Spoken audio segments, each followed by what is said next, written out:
साथियों नमस्कार। Real news channel में आपका हार्दिक स्वागत है।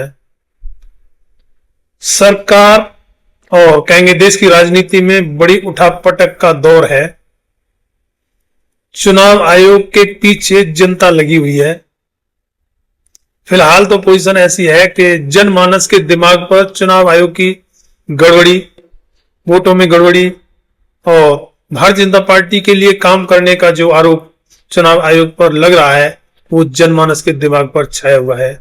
और जिस तरीके से राहुल गांधी ने 7 अगस्त को प्रेस कॉन्फ्रेंस करके कर्नाटक की महादेवपुरा विधानसभा सीट का विश्लेषण बताया और उसमें साथ ही 1 लाख से ज्यादा फर्जी वोटर या फर्जी वोट बनाने के सबूत जिस तरीके से राहुल गांधी ने पेश किए उससे देश में सनसनी फैल गई।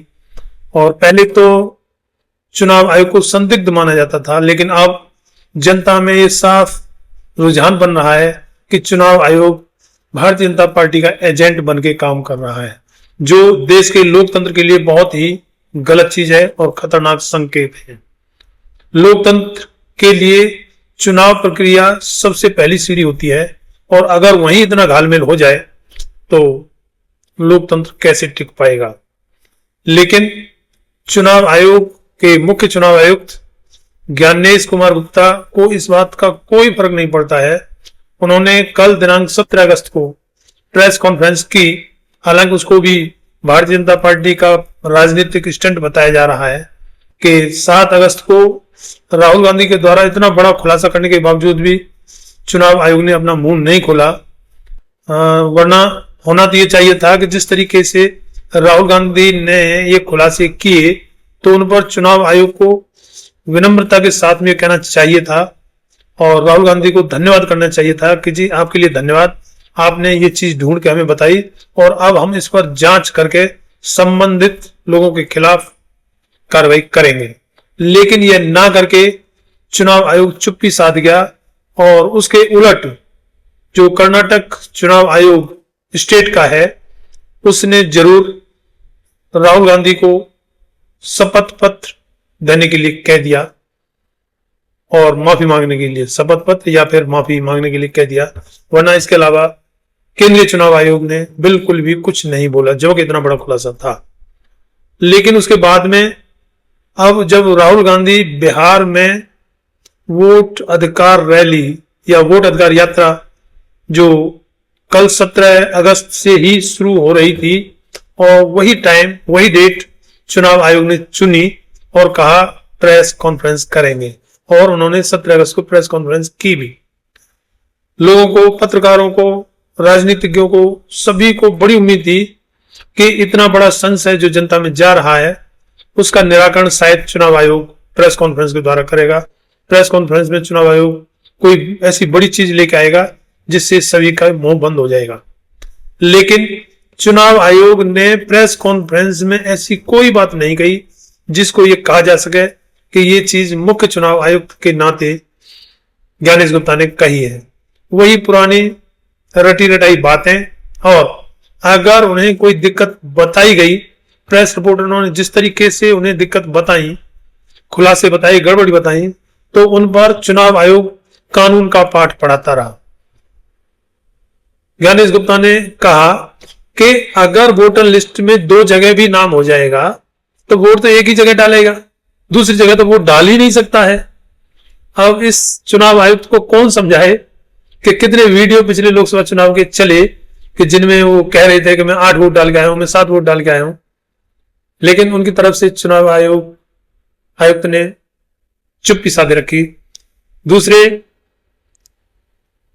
राहुल गांधी ने तो ये खुलासे किए ही, साथ में केंद्रीय मंत्री अनुराग ठाकुर ने भी ये खुलासे किए और राहुल गांधी ने तो एक विधानसभा सीट का खुलासा किया जहां केंद्रीय मंत्री ने, अनुराग ठाकुर ने 6 लोकसभा सीटों का खुलासा किया जिनमें 35 विधानसभा सीटें पड़ती हैं। और अनुराग ठाकुर ने भी यही कहा कि वोटों में गड़बड़ी है, वोटर लिस्ट में काफी गड़बड़ी थी जिनकी वजह से प्रियंका गांधी, अखिलेश यादव या राहुल गांधी जीते आदि आदि।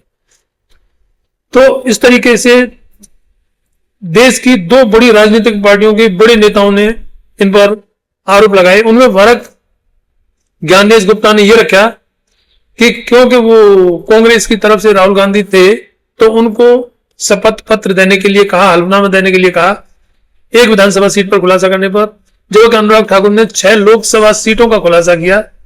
उनकी तरफ से शपथ पत्र वगैरह या कोई हलफनामा नहीं मांगा।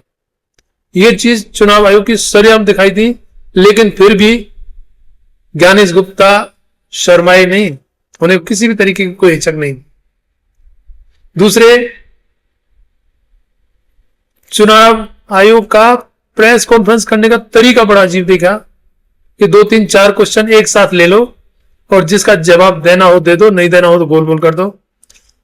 मतलब एक क्वेश्चन का एक अगर जवाब देते तो उसमें पता भी लगता और आमने सामने प्रश्न का जवाब होता। लेकिन 17 तारीख को चुनाव आयोग ने ऐसा रखा कि 2 3 4 क्वेश्चन एक साथ लिए और फिर उस पर एक गोल मोल 1.5 लाइन का सा जवाब देकर छुट्टी। बड़ी अजीब सी प्रेस कॉन्फ्रेंस थी, जिसकी वजह से, हालांकि इसको भारतीय जनता पार्टी का राजनीतिक स्टंट माना जा रहा था कि उधर राहुल गांधी वो वोट अधिकार यात्रा करेंगे तो उन पर फोकस ना हो पाए, उसकी वजह से चुनाव आयोग की press conference Bharatiya Janata party ने कराई थी, ऐसा माना जा रहा है और लग भी ऐसा रहा है, दिखाई दे रहा है सामने।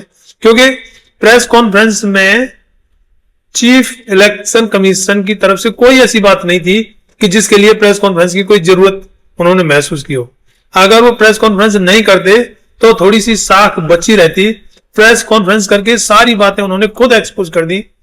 सीसीटीवी फुटेज की मांग करने के सवाल पर उन्होंने कहा कि चुनाव में जो हमारी माँ, बहू, बेटियां जो वोट डालने आई हैं उनके सीसीटीवी फुटेज क्या किसी के साथ में साझे किए जा सकते हैं? कितना बचकाना सवाल। और वो भी बताया जाता है और बताया जाता है ज्ञानेश कुमार गुप्ता आईएएस रहे। इस बार एक कॉमेडियन ने तो कॉमेडी करते हुए ये भी कहा कि अब तो शक होता है कि आईएएस भी कहीं नकल से तो नहीं हो जाते हैं। मतलब इतनी मुख्य चुनाव आयुक्त करवा रहे हैं, लेकिन फिर भी उन्हें किसी तरीके की कोई हिचक महसूस नहीं हो रही। इस पर प्रकाश राज जो फिल्म प्रोड्यूसर है उन्होंने कहा है कि अगर उनके महिलाओं की प्राइवेसी की बात है तो आपने सीसीटीवी रिकॉर्डिंग कैसे कर ली? क्या उनसे आपने परमिशन ली? तो इसका जवाब क्या देंगे चुनाव आयोग? कोई जवाब है ही नहीं। मतलब इस तरीके की शाख गिराई है चुनाव आयोग की कि पूरे देश में थू थू हो रही है, लेकिन ज्ञानेश गुप्ता इस पर बिल्कुल भी हिचक महसूस नहीं कर रहे हैं।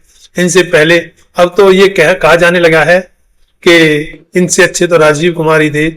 बेशक उन्होंने कितना भी कुछ भी किया, शेर व शायरी सुनाई, लेकिन वो क्वेश्चन लेते तो थे, क्वेश्चन का जवाब देने की कोशिश तो करते थे। ये तो क्वेश्चन लेते ही नहीं।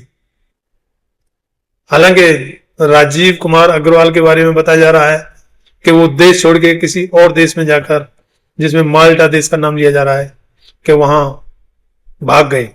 यहां की सजा से बचने के लिए जितने उन्होंने यहां घपले किए उनसे बचने के लिए वो देश ही छोड़ के भाग गए।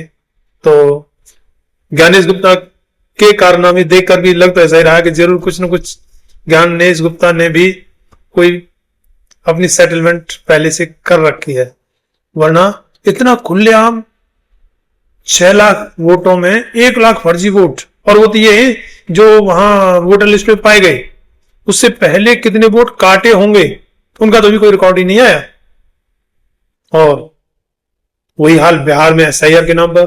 हालांकि सवाल तो पहले से उठ रहे थे, हरियाणा, महाराष्ट्र, मध्य प्रदेश का भी है, दिल्ली का भी है। इन सारी जगहों के जो विधानसभा चुनाव हुए उनमें भी 1-1 लाख 1-1 करोड़ वोट बढ़ गए। कितनी कमाल की बात थी, जिनका कोई सीधा जवाब देने को तैयार नहीं है।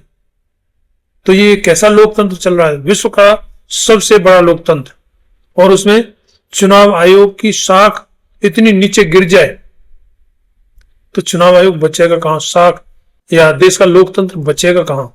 अब हालांकि चुनाव आयोग के खिलाफ महाभियोग लाने की तैयारी विपक्ष कर रहा है, ऐसा बताया जा रहा है। मीडिया रिपोर्ट्स बता रही हैं कि उस पर जल्दी ही कोई फैसला हो सकता है। अब वैसे खैर विपक्ष के पास संसद के अंदर नंबर नहीं है कि चुनाव आयुक्त के खिलाफ महाभियोग प्रस्ताव को पास करा सके, लेकिन अगर विपक्ष या कहेंगे इंडिया गठबंधन ज्ञानेश गुप्ता के खिलाफ महाभियोग प्रस्ताव ले भी आया तो भारतीय जनता पार्टी के लिए बड़ा संकट खड़ा हो जाएगा, क्योंकि इतनी वोट चोरी और इतनी वोटों की गड़बड़ी होने के बाद में जैसे विपक्ष महाभियोग प्रस्ताव लाएगा तो उस पर सत्ता पक्ष किस तरफ रहेगा वो जनता देखेगी कि भाई वोट चोरी के खिलाफ अगर आप भारतीय जनता पार्टी जाएगी या महाभियोग प्रस्ताव के साथ विपक्ष का साथ देगी तो चुनाव आयोग गया काम से, चुनाव आयुक्त गया काम से, जिसको मोदी जी ने खुद चुना है। और अगर महाभियोग प्रस्ताव का विरोध करेगी भारतीय जनता पार्टी तो जनता में साफ संदेश जाएगा कि भारतीय जनता पार्टी जानबूझकर चुनाव आयोग से ये गलत काम या वोटों की चोरी करवा रही है। तो ये संदेश भी बहुत ही गलत होगा और भारतीय जनता पार्टी के लिए बड़ा ही मुश्किल होगा।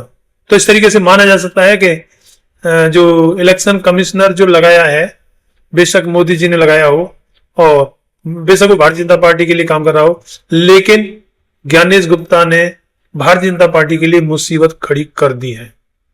इसी के साथ ही दूसरा इशू जो चल रहा है वो है उपराष्ट्रपति चुनाव का। अभी इंडिया गठबंधन फाइनल नहीं कर पाया है कि किसको वो उपराष्ट्रपति पद के लिए उम्मीदवार बनाएंगे और बनाएंगे भी या नहीं बनाएंगे, तो अभी फाइनल नहीं हुआ है, उनका इंतजार है। उसमें भी मामला अटक सकता है। ये चुनाव एक ऐसा फंस गया है उपराष्ट्रपति पद का चुनाव कि इसमें कुछ भी हो सकता है, क्योंकि इसके बारे में जो मीडिया रिपोर्ट्स आ रही हैं उसमें आरएसएस इसमें नाराज बताया जा रहा है, और अगर आरएसएस इसमें नाराज हुआ तो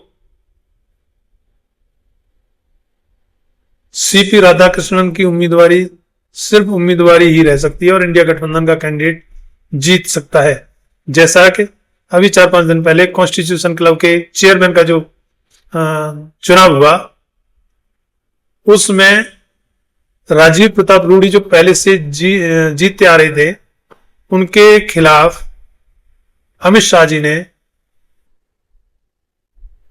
संजीव बाल्यान को मैदान में उतारा और उनके लिए प्रचार किया और उनके लिए स्पेशल अपने खास निशिकांत दुबे को लगाया, लेकिन विपक्ष का समर्थन पाकर राजीव प्रताप रूडी जीत गए और अमित शाह का कैंडिडेट संजीव बाल्यान हार गए। और उपराष्ट्रपति पद के चुनाव में एक खास बात जो है वो ये है कि कौन सांसद किसको वोट देगा वो मतदान गुप्त होगा और इसमें कोई भी पार्टी व्हिप जारी नहीं कर सकती और वोटों का पता नहीं लग सकता कि किसने किसको वोट दिया।